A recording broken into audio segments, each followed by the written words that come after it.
Harkifuun hordoftoota keenyaa nageenya keenya bakka jirtan sana qabu jechaa odeeffannoo wayitaawwaa muddee 8 bara 2025 qopheeffanneen si'achimaa dursa oduu ijoo ofii keenyaa balleessaa jira jechuun Fiild Maarshaal Biraanuu Juulaa dubbatan. Jeneraal Baacaa Dabalee ammoo warra hidhatee bosona seenee afaan qawween haasofsiisna gandi osoo bilisa hin bahin biyyi bilisa hin taatu jechuun dhaadatan. Waraanni bilisummaa Oromoo waraana faashistii Abiyyi konkolaattota Sinotiraakii fi Sirii F'dhaan imalaa turan irratti haleellaa jabaa raawwachuu ibse. Gama biraan Bilxiginnaan ammoo hidhattoonni karaa nagaa galaa jiru jechuun karaa ministeera raayyaa ittisaa Impaartii ifoomse. Diinonni Itoophiyaa akka hin jiraanne rifeensaatti tokko ni harcaafamu jechuun Abiyyi Ahmad magaalaa Hussainaatti dubbatan. Sabaa fi sablammootaa sirni hin kabajne Bilxiginnaan har'a guyyaa sabaa fi sablammootaa jechuun cidha guddaa geggeessaa oole. Maaliif gaaffii mirgaa gaafattan jedhamuun barattoonni yuunivarsiitii 10 ol humnoota Bilxiginnaatiin doormii isaaniitii yoo butaman kaan ammoo gabatee barnootaa irraa ari'amuun dhagahame. Kana malees barattoonni yuunivarsiitii 19 ta'an dhahiinsi dhumaa itti kennamuutu himame. Paartiin Izemaa jedhamu sirni bulchiinsaa amma Itoophiyaan hordofaa jirtu sirrii akka hin taane qeequun gara sirna pirezidaantummaatti cehuu akka qabdu akeeke. Itoophiyaan bara 1991 kufaatii dargii booda maqaaf sirna federaalizimii sabdaneessaa jedhuun wayyaaneen boodarra ammoo Bilxiginnaa ittiin bulchaa jiru. Naannoo Gambeellaatti konkolaataa aanaa Itaangirraa gara magaalaa Gambeellaatti namoota 16 fe'ee imalaa ture iddoo addaa Tiraamp jedhamutti haleellaa raawwatameen lubbuun namaa darbuu fi miidhaan qaamaa cimaan qaqqabu ajajaan poolisii aanaa Itaang itti aanaan inspektara Uppiiwuu Ujulu himan. Warri toora YouTube chaanalii kanaaf haaraa ta'an subscribe, like, share gochuudhaan nu cinaa dhaabbadhaa jechaan gara bal'ina oduutti sin dabarsa. Ofii keenyaa balleessaa jirraa jechuun Fiild Maarshaal Biraanuu Juulaa dubbatan. Jeneraal Baacaa Dabalee ammoo warra hidhatee bosona seenee afaan qawween haasofsiisna gandi osoo bilisa hin bahin biyyi bilisa hin taatu jechuun dhaadatan. Booji'amtummaatii hanga aangoo ambaasaadarummaa argachuutti kan gahan Jeneraal Baacaa Dabalee kitaaba waa'ee farra riphee lolaa barreessuu isaanii baay'ee tokko dura gabaasnee turre.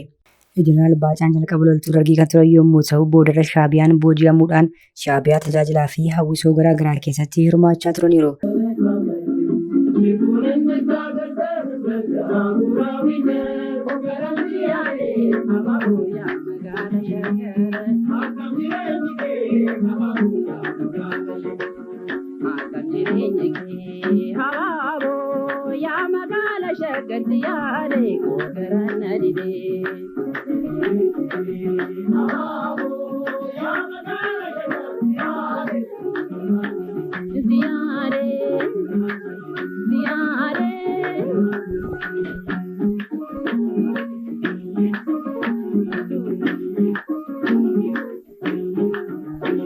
Boodarra ammoo wayyaaneen booji'amtoota walitti qabuudhaan OPDO yeroo bittiltu isaanis hundeessitoota OPDO jedhamuun waggaa 27 wayyaaniif ergamaa turaniiru. Soorama irra kan turan Jeneraal Baacaan yeroo lolaa kaabaa TPLF Bilxiginnaan kokkee qabnaan Abiyyi waamee dhimma itti bahaa turuun boodarra ammoo ambaasaaddara taasisuun ni yaadatama.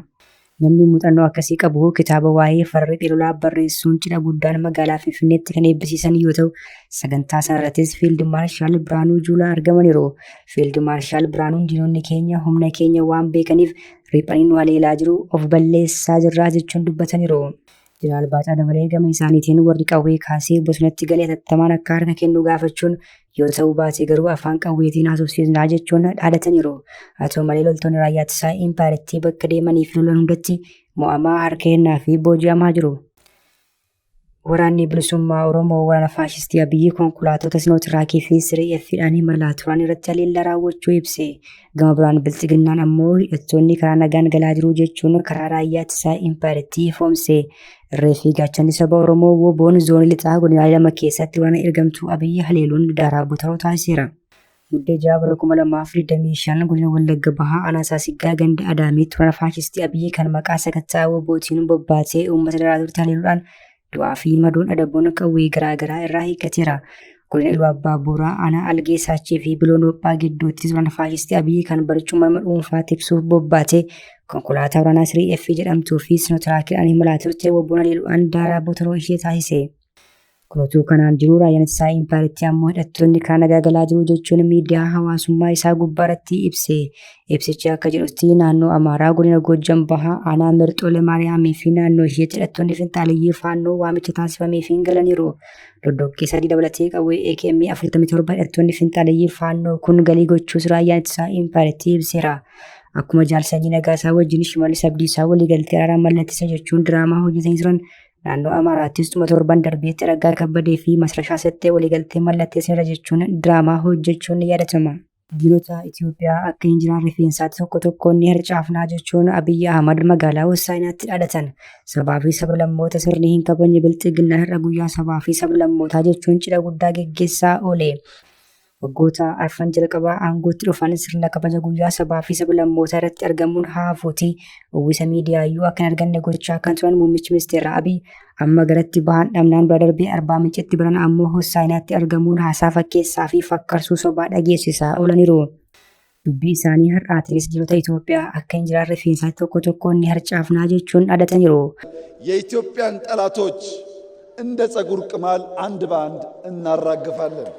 Misoomsina ni ijaarra nagaa buufna jechuun kan hin beekne Bilxiginnaa fi matootiin isaa ammas dibbee waraanaa fi fakkarsuu itti dhufaniiru. Muummichi ministeeraa kun dubbii isaanii kanaan fedhii biyyaa hammeenya gantoota irraa eeguu qabnaa jedhaniiru. Gantoonni fedhii biyyaa dukkaneessuu yookaan callisnee ilaaluu fi dabarsinee kennuu hin qabnus jedhaniiru. Impaayera sana keessatti Eertiraa daboo kadhatee lammiilee nagaa miliyoona kan fixe diroonii fi jeettii biyya alaatii kadhachuun akka baalaa harcaasaa kan jiru Bilxiginnaa caalaa diinni kan biraan jiraayii kan jedhu garuu gaaffiidha. Pirezidaantiin Bilxiginnaa kun diinota keenyaa fi gantoota fedhii biyyaa dabarsanii gurguran jiran kana garuu adda baasuun maqaa hin dhoofne. Maaliif gaaffii mirgaa gaafatan jedhamuun barattoonni yuunivarsiitii 10 ol humnoota mootummaa Bilxiginnaatiin doormii isaaniitiin yoo butaman kaan ammoo gabatee barnootaa irraa ari'amuun himame. Kana malees barattoonni yuunivarsiitii 19 ta'an akeekkachiisni dhumaa irratti bahuun gabaafame. Torbanoota duraa barattoonni yuunivarsiitii Dabaarqii beelofnee irraa haalli nyaataa nuuf asirratti jechuun hiriira bahuu hordofe lubbuun barattootaa qaamolee nageenyaa Bilxiginnaatiin darbuu fi kaan isaanii jumlaan dhabamuu gabaafnee turuun keenya ni yaadatama. Amma ammoo Bilxiginnaan caasaalee nageenyaa isaa bobbaasuun barattoota abdii sabaa fi biyyaa ta'an doormii keessaa butee hidhaa ari'aa fi kaan ammoo akeekkachiisaa jiraachuun gabaafame. Akka kanaan gaafa 27 bara 2018 akka lakkoofsa Habashaatti barattoonni yuunivarsiitichaa 12 ta'an humnoota poolisii federaalaatti hidhamaniin doormii isaanii keessaa qabamuun haga yoonaatti achi buuteen isaanii wallaalamuutu himame. Hiriyoonni isaanii akka himanitti buufataalee poolisii garaagaraa irra deemanillee akka dhaban dubbatu. Kana malees adabbii dabaan irratti murtaa'ee hin fudhannu kan jedhan barattoonni 5 humnaan mooraa keessaa yoo baafaman barattoonni biroon 5 gabatee barnootaa irraa ari'amaniiru.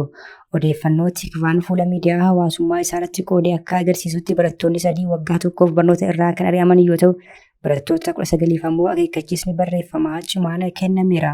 Bilxiginnaan kaampii waraanaa malee kaampaasii barataa hin ijaaru jechuun waggaa waggaan barattoota miliyoonaan qormaata biyyoolessaa kuffisee mooraatti dirqiin hin geessisaa jira. Tibbanas waggaa tokkoof barnoota keessaan adda kuttanii hawaasa barsiisuu jechuun ministeerri barnootaa impaayera ifoomsuu hordofee mormi jabaan dhalateera. Paartiin Izeemaa jedhamu sirni bulchiinsaa ammaa Itoophiyaan hordofaa jirtu sirrii akka hin taane qeequun gara sirna pirezidaantummaatti cehuu akka qabdu akeeke. Impaayerittiin bara 1991 kufaatii dargii booda maqaaf sirna federaalizimii sabdaneessaa jedhuun wayyaaniin boodarra ammoo Bilxiginnaa itti fufuun geggeessaa jiru. Yaada paartiin Izeemaa kan ministeera barnootaa Profeesar Biraanuu Naggaan hoogganamu dhiyeesse kunis yaada paartii Bilxiginnaa wajjin tokko akka ta'etu himamaa jira. Bilxiginnaan Koomishinii Marii Biyyoolessaa jedhamuun hundeeffachuun heera mootummaa fooyyessuu dabalatee sirna bulchiinsa impaayerittii sirna federaalawaa irraa gara sirna pirezidaantummaatti jijjiiruuf sochii erga eegalee bubbuleera. Akka gaazexaan riippoortar gabaasetti yoo ta'e ammoo paartiin Izeemaa jedhamuu fi obboleessa Bilxiginnaa ta'e yaada kana akka deeggaruu ibse.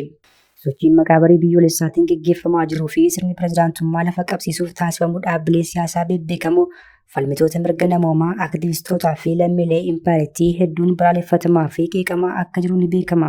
Naannoo Gaambeellaatti konkolaataa aanaa Itaangirraa gara magaalaa Gaambeellaatti namoota 16 fi imalaa ture iddoo addaa Tarpaam jedhamutti haleellaa raawwatamee lubbuun namaa darbuu fi miidhaan qaamaa cimaan qaqqabu ajajaan poolisii aanaa Itaangi itti aanaa inspektara Uppiiwuu Ujuluu himan. Haleellaan kun guyyaa kaleessaa sa'aatii 6tti kan raawwatame yoo ta'u haleellaa kanaan dubartiin gara 22 Piitar Okeeloo jedhamtu battalumatti yoo ajjeefamtu dubartiin biroo kan umurii 24 Abeey Okeeloo jedhamtu irraa ammoo miidhaan qaamaa cimaan irra gahuun gabaafameera. Dubartiin miidhaan irra ga'e kunis ammoo hospitaala waliigalaa Gaambeellaatti wal'aansa argachaa jiraachuu poolisiin naannichaa ifoomseera. Qaamni haleellaa kan raawwate jedhame kun jalqaba irratti poolisii tiraafikaa kan bakkichatti argame irratti dhokaasuuf yaalus meeshaan waraanaa inni qabate waan tokko ofii dideef osoo hin milkaa'in hafeeraa jedhame. Boodarratti dhukaasni nama dhuunfaa kanaa fi qaamolee seeraa gidduutti banamuu hordofee imaltoonni bittinnaa'uu himuun miseensonni poolisii buufata xiqqaa Tarpimii fi poolisii federaalaa waliin ta'uun lubbuu uummataa baraaruu isaanii hoogganaan poolisii kun hubachiisaniiru. Shakkamaan badii kan raawwate jedhames poolisiin barbaadaa akka jiru hime. Haaluma wal fakkaatuun Darbii Eebila 5/2024 haleellaa konkolaataa uummataa imaltoota 60 fe'ee aanaa Itaangirraa gara magaalaa Gaambeellaa imalaa turetti raawwatameen lubbuun imaltoota 7 darbuun gabaafamee ture. Hordoftoota keenya oduun sa'aatii kanaaf qabannee dhiyaannee kana gaammaatti hordoftan ture. Oduu biraan hanga walitti deebinutti nagaatti.